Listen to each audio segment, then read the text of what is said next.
વિસાવદર પેટા ચૂંટણીમાં પણ રાજકીય માહોલ ગરમાયો છે।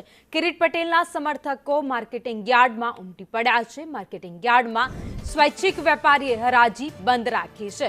મુખ્યમંત્રીના આગમન પૂર્વે કાર્યકર્તાઓમાં જુસ્સો જોવા મળી રહ્યો છે। પ્રભારી જયેશ રાદડિયા પણ વિસાવદર પહોંચ્યા છે। તો વિસાવદરમાં પણ આ વખતે પેટા ચૂંટણી યોજાવાની છે। જો કે પેટા ચૂંટણીને લઈને રાજકીય માહોલ ગરમાયેલો જોવા મળી રહ્યો છે।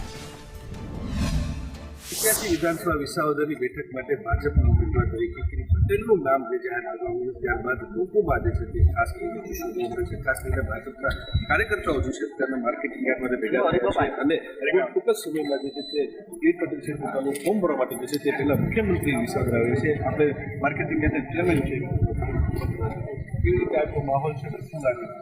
આજ તો વિસાવદરમાં કોઈ દિવાળી જેવો તહેવાર હોય એવો લોકોમાં ઉત્સવ છે, કારણ કે અમને જે પાર્ટી શિસ્ત નેતૃત્વ અમને મજબૂત ઉમેદવાર આપ્યા છે એટલે અમે પાર્ટીનો ખૂબ ખૂબ આભાર માનીએ। અમને એવા મજબૂત ઉમેદવાર મળ્યા છે કિરીટભાઈ પટેલ સાહેબ જેવા, એ જંગી લીડથી ચૂંટાશે અને આ તાલુકાના જે પેન્ડિંગ કામો છે, પડતર પ્રશ્નો છે એનું તાત્કાલિક નિવારણ કરશે એવી અમને અપેક્ષા સાથે આજે જંગી મેદની સાથે અમે એનું નામાંકન કરવા જઈએ છીએ। વિસાવદરમાં જે લોકોમાં સ્વયંભૂ ઉમંગ છે, આ કોઈના કહેવાથી નથી આવ્યા, કારણ કે રાતના નામ ડિક્લેર થયું છે અને આટલી મેદની જનમેદની જે વિસાવદરમાં અમે આવી રહ્યા છીએ તો ગાડીઓના થપ્પા આવી રહ્યા છે, જે દર્શાવે છે કિરીટભાઈ પ્રત્યેનો પ્રેમ અને કિરીટભાઈ પ્રત્યેનો આદર, કે જે ખેડૂત નેતા તરીકે કિરીટભાઈ વિસાવદરને કંઈક આપશે એવી બધાને આશા છે।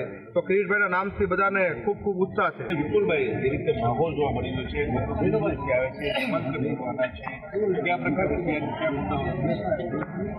લોકોને એક સારા એવા ઉમેદવાર મળ્યા છે અને ઉત્સાહ છે। ગામડાની અંદર નાના વ્યક્તિના એક કામ કરેલ વ્યક્તિ છે રમેશ, અમારા યુવાન નેતા છે, એટલે અમને એક જુસ્સો છે કે આવા વ્યક્તિ મળ્યા છે એટલે અમે ગામડાની અંદર સૌ આગેવાનો સૌ જ્ઞાતિના લોકો સાથે મળી અને વિજય બનાવશું। કિરીટભાઈ પટેલ એક ભાવુક વ્યક્તિ છે, યુવા લીડર છે, ખેડૂત નેતા છે। મને વિશ્વાસ છે કે આ વખતે ભાજપની સારી એવી લીડે કિરીટભાઈને લોકો ચાહે છે। આજે પણ લોકોમાં ઉત્સાહ જાગ્યો છે। રાતે મોડી રાતે કિરીટભાઈનું નામ જ્યારે ડિક્લેર થયું ત્યારથી લોકો અને કાર્યકર્તાઓ